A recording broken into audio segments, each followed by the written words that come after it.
तो बिल्कुल डरना नहीं है, लेकिन मैं आपको कुछ एग्जाम टिप्स दे देता हूँ। ये मैंने आपको 25 सवाल बता दिए यहाँ पर, ये 25 सवाल तो करके जाना ही जाना है। इसके अलावा आपके सवाल मैं लूँगा, मुझे फ़ोन दे दीजिए वीवो का, और मैं आपको बताता हूँ कि आपको क्या टिप्स का ध्यान रखना है। देखिए, लास्ट टाइम टिप्स, टीम बताओ, diagram with pencil, diagram with pencil, ये बहुत ध्यान रखना फिजिक्स में। यूनिट्स जरूर लिखनी है, यूनिट्स, कोई भी डेरिवेशन करते हो या यूनिट्स। तीसरा, फॉर्मूले जरूर लिखने हैं, फॉर्मूले, और फॉर्मूलों को लास्ट में बॉक्स कर देना है। इसके अलावा जब आप बॉक्स कर देते हो, कोई भी डेरिवेशन करते हो, लास्ट में जो रिजल्ट आता है उसको बॉक्स कर देना आपको।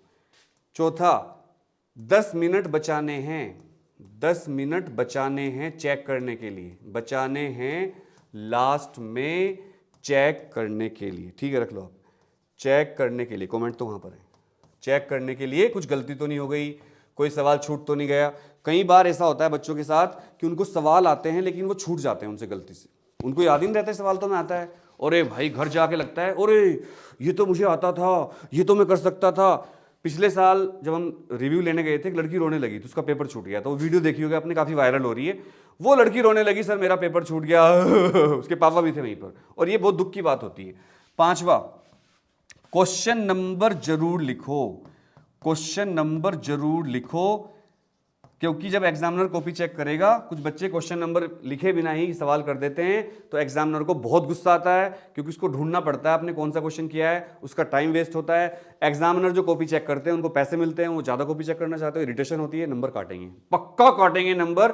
तुम एग्जामिनर को परेशान करोगे, वो तुम्हें परेशान करेगा। छठा नंबर, शुरू के जो 15 मिनट आपको मिलते हैं, शुरू के 15 मिनट पेपर ध्यान से पढ़ो, पेपर ध्यान से पढ़ो, और जो सवाल आपको करने हो मन मन में या तो सोच लो या बिंदी लगा दो, ऐसे ऐसे, ये करूंगा पहले, फिर ये करूंगा, फिर ये करूंगा, फिर ये करूंगा, ऐसे बिंदी लगा दो, क्योंकि पेपर पे लिखना अलाउड नहीं होता है, और आप लिखना भी मत, पंगे मत लेना एग्जामिनर से, इंस्ट्रक्शन फॉलो करिए, पेपर को जो है उस पर लिखना नहीं है, रोल नंबर लिखना है बस, और कुछ नहीं लिखना है। सातवां, OMR जो शीट होती है ध्यान से भरनी है। अगर कोई आपको दिक्कत है, समझ में नहीं आ रहा है, तो आप अपने एग्जामिनर को बोल देना, जो भी वहाँ टीचर होंगे, इन्विजिलेटर बोलते हैं उनको, कि गुरुजी मुझे कुछ समझ में नहीं आ रहा है, बता दो कैसे भरना है। रोल नंबर की मिस्टेक कभी मत कर देना, रोल नंबर ध्यान से। 9वां नंबर, हर आंसर के बाद लाइन खींचनी है, हर आंसर के बाद लाइन खींचनी है, लाइन, ऐसे लाइन खींच देनी है, ऐसे ऐसे। देखो जैसे आपने आंसर लिखा, ऐसे लिखा आंसर, ये पेज है, क्वेश्चन नंबर आपने लिखा, क्वेश्चन नंबर 30, आपका आंसर हो गया, ऐसे लाइन खींच दो फिर हैं? और हाँ, एक बहुत बड़ी बात है यहां पर, ये तो बहुत थैंक यू हमारी टीम ने बताया हमें, और में ये क्वेश्चन है और फिर और है, बड़ा बड़ा लिखा होता है, और फिर क्वेश्चन 1 क्वेश्चन 2, तो इनमें से एक ही करना है आपको बस। कुछ बच्चे दोनों कर देते हैं, उनको लगता है हमें ज्यादा नंबर मिल जाएंगे इससे, कुछ नहीं होगा। कुछ बच्चे तो किसी क्वेश्चन में कोई दूसरा क्वेश्चन कर देते हैं। मान लो आपको क्वेश्चन नंबर 28 नहीं आता, तो बच्चा क्या करता है, 30th क्वेश्चन का पार्ट कर देता है वहां पर, एक और वाला, कि मुझे ये नहीं आता, ये कर देता हूं, और फिर लिखता भी है, गुरुजी मुझसे ये नहीं आता था, कृपया मुझे नंबर दे दें। भाई वो दे नहीं पाएगा, उसको अलाउड नहीं है, क्योंकि वहां पर हेड एग्जामिनर होते हैं, वो कॉपी चेक करते हैं दोबारा, और वो टीचर फंस जाएगा, ब्लैक लिस्ट हो जाएगा। तो ये ध्यान रखना कि जो क्वेश्चन जिस नंबर पर है उसी को करना है, एक्स्ट्रा क्वेश्चन करोगे तो कोई नंबर नहीं मिलेगा। नेक्स्ट पॉइंट, वर्ड लिमिट का ध्यान रखें, वर्ड लिमिट का ध्यान रखें। ज्यादा लंबे आंसर मत लिखो, ज्यादा छोटे आंसर मत लिखो। ऑब्जेक्टिव क्वेश्चन में केवल आंसर लिख सकते हो आप, 1 का A, दूसरे का B, तीसरे का C, कोई फालतू की लाइन ना लिखो, डेरिवेशन मत करो, सोल्व मत करो। कुछ बच्चे ऐसे होते हैं, वो MCQ में भी बहुत लंबा लंबा सॉल्यूशन दे देते हैं और फिर उनका पेपर छूट जाता है।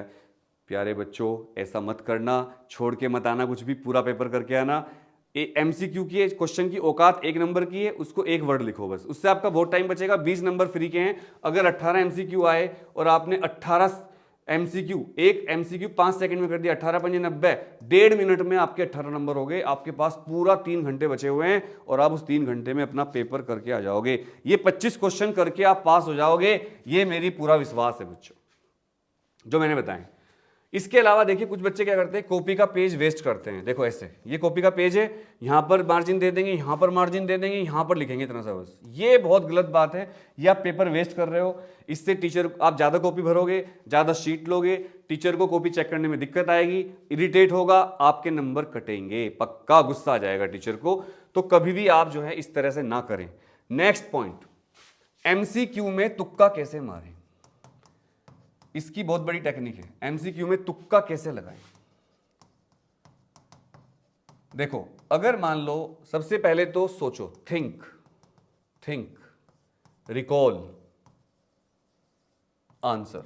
पहला टेक्निक, पहले सोचो कि क्वेश्चन में क्या पूछा है, फिर बहुत देर सोचते रहो, मतलब 10 सेकंड, 20 सेकंड, 30 सेकंड। बहुत देर का मतलब ये नहीं सर ने कहा था बहुत देर, तो 2 घंटे तक सोचते हो एक सवाल को, ऐसे नहीं। थोड़ी देर सोचो, उसके बाद रिकॉल करो, उससे रिलेटेड क्या चीज़ आपको याद है, और फॉर्मूला या कुछ भी याद आता है तो आंसर देने की कोशिश करो।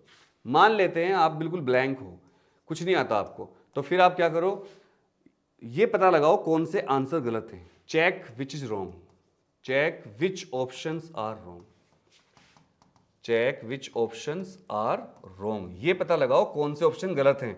तो मान लो मेरे पास option A, option B, option C, option D, 4 option है।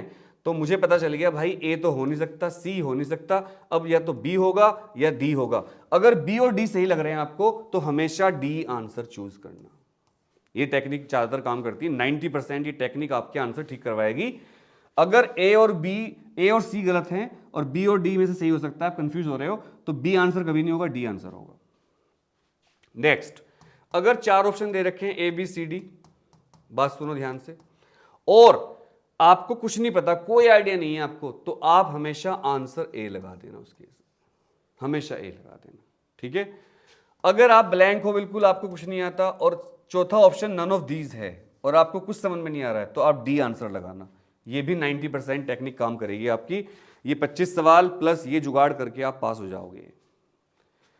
सर मैं आपसे मिला था last year, Akshat Rana. Okay बेटा, एग्जामिनर को खुश कर दूंगा ताकि extra marks for good handwriting, very good Tejas. तो ये है मेरी कुछ टेक्निक जो आपके काम आएंगी। पेपर को लास्ट में 10 मिनट बचा लेना, फालतू की बातें मत करना, इधर उधर मत देखना।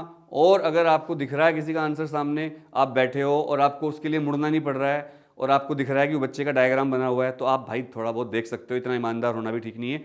हाँ, चीटिंग मत करना कोई भी। एग्जामिनर से कोई दिक्कत हो पूछ लेना, पानी पीने चले जाना बीच में। मान लो आपको स्ट्रेस हो रही है तो आप थोड़ी देर, मैं Kavin sir, sorry excuse me sir, yes बेटा। एग्जामिनर वहाँ थोड़े उसमें रहते हैं एकदम मूड में से, ऐसे घूमते रहेंगे ऐसे, मतलब देखो ऐसे चलते रहते हैं एग्जामिनर, जेब में हाथ डाल लेंगे ऐसे, बिना मतलब घूमते रहेंगे आपके आसपास। मतलब वो थोड़ा, एक्सक्यूज मी सर, क्या है सर, वो पानी पीने जाना था। No, sit down, sorry sir, पानी प्यास लग रही है सर। ओके जाओ। और आप पानी पीने का बहाना कभी मत बनाओ, आप सूसू करने का बहाना बनाओ। देखो टीचर भी इंसान होते हैं, पानी पीने को बोलोगे, अगर पानी के लिए बोलोगे तो पानी वहीं मंगवा देंगे आपके लिए। आया होती हैं, उनसे कहेंगे आया पानी ले आओ बच्चे के लिए, पानी पिलवा देंगे। लेकिन आप सूसू बोलो कि सूसू जाना है मुझे, सूसू सर सूसू जाना है, अरे क्वेश्चन कर लो सर, बहुत प्रेशर है सर, यहीं कर दूंगा कसम ऊपर वाले की, तो फिर वो आपको भेज देंगे और आप बाहर जाओ, पानी पियो, थोड़ा घूमो, आपका ब्रेन काम करना शुरू कर देगा और आप एग्जाम के आंसर दे पाओगे। वैसे सीबीएसई का आदेश है कि बच्चे को टॉयलेट के लिए, वॉशरूम के लिए, पानी पीने के लिए रोका नहीं जा सकता। वैसे पानी की सुविधा तो क्लास में ही दी जाती है। चलिए, ये टिप्स थी बहुत जबरदस्त, और ये टिप्स जो हैं आपके लिए काम करेंगी ऐसी उम्मीद है। Wish you all the best, Mahadev आपको कामयाब करें। Thank you very much.